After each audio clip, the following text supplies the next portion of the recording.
Is for a whole line of products. You might be on to something. Kat eyed the yarn penis propped on the counter.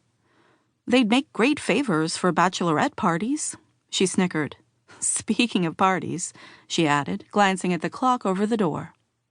I've got to finish closing. It's CCC night. Ah, yes, your weekly movie night. Laura snagged the broom from Ronnie and took over sweeping. Are you still doing that? Kat grabbed the clipboard hanging from a hook by the cooler and began to take inventory of the unsold bouquets. But we skipped the last few. I thought your Friday night tradition was sacred, Ronnie said, removing their name tag and the they-them pronoun pin they wore, tossing both in a drawer by the register. It is sacred. Cocktails, carbs, and comedies had been a staple of Kat's life since college. She and her two best friends had been getting together for their Friday night tradition for the better part of a decade. But lately Julia and Andy have been busy with other plans. Things must be getting serious if they're putting dicks before chick flicks, Ronnie tartly observed, counting down the register. What about your dick, Kat? Kat lost count. Pardon? Ronnie blinked innocently. How are things going with Chad?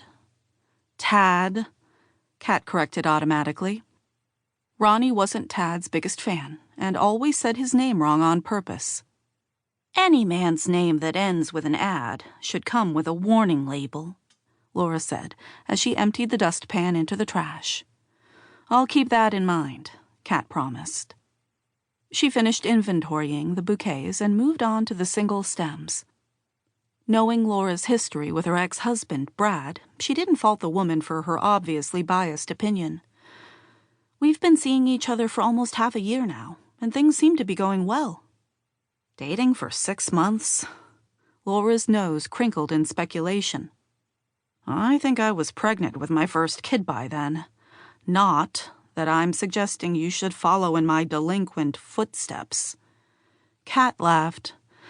Laura was so chill, she often forgot the woman was more than a dozen years her senior, with a minivan and 4 kids, the oldest of whom was starting high school.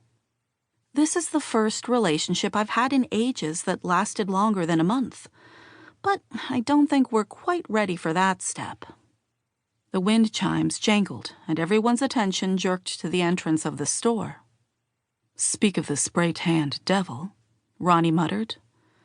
Kat blinked in surprise as her boyfriend entered the supposedly closed shop. Oops. Laura slid them a sheepish look. I must have forgotten to lock that. Probably because you were distracted by your giant yarn wiener. Smothering a giggle at Ronnie's snarky tone, Kat shifted her gaze back to Tad. This is unexpected, she said, offering him a warm, albeit confused, smile. Sorry about showing up unannounced like this. He propped his elbows on the counter. But I had to see you. That's sweet. Happiness fizzed inside her. Kat hung the clipboard back on the hook and joined him at the counter. But I'm getting together with my friends tonight, remember? Come on. He reached out and tugged on her braid. You can ditch 'em. I really can't.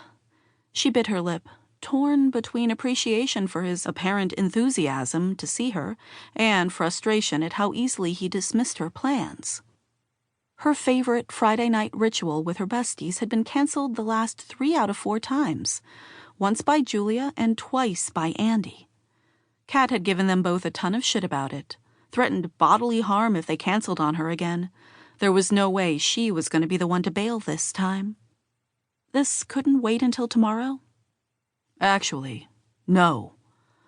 The sharp-edged Tad's voice made it clear he was put off by the fact that she was putting him off. I really need to talk to you now. He shifted his attention to her coworkers. Alone. We can take a hint. Laura scooped up her cock cozy. Right, Ronnie? Right. Ronnie held Kat's gaze. Unless you want us to stay here. Appreciating their concern, Kat shook her head. I'm good, thanks.